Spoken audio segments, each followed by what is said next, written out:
Chismecito, vintage. ¡Qué show, qué show! Hoy estamos de nuevo con Fátima. E Ivana, hoy hablaremos del pensamiento científico desde la Ilustración hasta la Tercera Revolución Industrial. Y pues bueno, para meterlos un poco en contexto, se conoce como Ilustración o siglo de las luces a la corriente de pensamiento europeo surgido durante la segunda mitad del siglo XVIII. Este se caracteriza principalmente por el nacimiento de la ciencia moderna y por los avances de la ciencia experimental y esas cosas. Ahora sí, empezaremos analizando qué es el conocimiento científico social.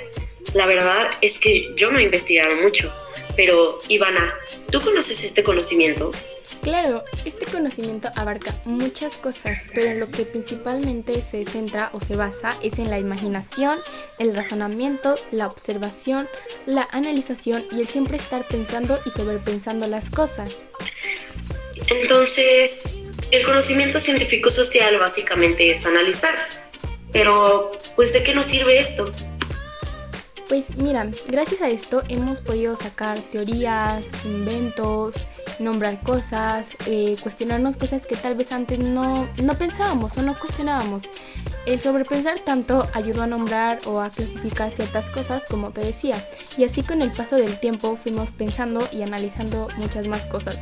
Con esto no quiero decir que antes no pensáramos, simplemente no lo hacíamos para el bienestar social, lo hacíamos más como pues viendo nuestras necesidades biológicas y el cómo estar bien nosotros. Guau, se ve que tú sí investigaste el tema. Pero entonces, todo esto del conocimiento científico social tiene que ver con todo lo que conocemos hoy en día. Y sacamos varias teorías como la de los planetas y su creación a través del desprendimiento de una masa solar en combustión. Así es, pues las teorías y todo esto vienen pues de todo lo que acabo de decir. Podría decirse que el analizar las cosas nos ayudó pues a muchas cosas, pero lo más importante es que mejoramos como sociedad y pues podemos llegar al día que hoy en día conocemos. Ok, entonces, gracias a todo esto pudimos tener la sociedad que tenemos, pero supongo que todo esto fue un proceso largo, porque el analizar no es una cosa de un día para otro.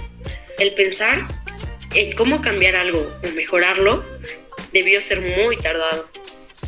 Así es, aunque faltan muchas cosas por saber, conocer y analizar, pues para todo esto todavía tenemos mucho tiempo. Bueno, la verdad es que yo sigo teniendo varias dudas y curiosidades sobre el tema. Así que cuéntame, ¿cuáles son las principales ideas sobre el conocimiento científico? Pues mira, como te venía comentando anteriormente, la razón era el instrumento apto y único para resolver problemas relacionados con el hombre y la sociedad. Entonces, ¿todo giraba en torno a la razón? ¿No se aceptaba nada que no tuviera que ver con ella? Así es, de hecho se rechazaba todo tipo de autoridad que no fuera compatible con la razón e incluso se privilegiaba la autonomía. Con esto quiero decir que se privilegiaban a las personas que hacían lo que creían que se debía hacer sin presiones externas o internas. No puedo creer que su único instrumento fuera la razón. Seguro fue una época de locos, porque todos juraban tener la razón. ¿O me equivoco? Pues podría decirse que sí, aunque tenían otro instrumento básico para esto. ¿Cuál era? Espera, déjame adivinar. Supongo que la educación. Así es, se ve que lo poco que has investigado te ha ayudado, ¿eh? Pues sí, por lo menos lo intenté. Bueno, pues la educación conseguía la difusión del pensamiento racional. De igual forma, varias monarquías absolutas siguieron ejerciendo de forma absoluta, pero compaginando con el racionalismo. Parecía que las cosas mejoraron con todo esto del conocimiento científico social. Pero oye, aún me queda una pregunta. ¿Puedo realizarla? Claro, dime, con confianza. ¿Cómo fue que la universidad promovió el desarrollo del pensamiento científico social? Pues mira, mientras se producía la fisura intelectual entre la filosofía y la ciencia, entre la mentalidad de la época, se operaba un resurgimiento de la universidad. ¿Cómo un resurgimiento? ¿Entonces las universidades dejaron de existir? ¿O acaso estoy entendiendo mal? Podría decirse que así es. en la Universidad Medieval fue una institución muy interesante, pero prácticamente había muerto a finales del siglo XVI, ya que las universidades llegaban a ser insignificantes a lo largo de los siglos, y entre estos siglos está el XVI, el XVII y el XVIII. Y entonces, ¿cuándo se vuelven de nuevo importantes las universidades? Pues en el siglo XIX es la reinvención de las universidades como el ámbito, tanto de la recreación del conocimiento como su reproducción, la estructura de la universidad tal como la conocemos hoy. Se creó a finales del siglo XIX. Eso quiere decir que la universidad y las disciplinas que la conforman hoy en día constituyen una invención pues bastante reciente, ¿cierto? Así es, todo lo que acabas de decir es totalmente verdadero y correcto. Déjame decirte que la verdad me pareció un tema muy interesante.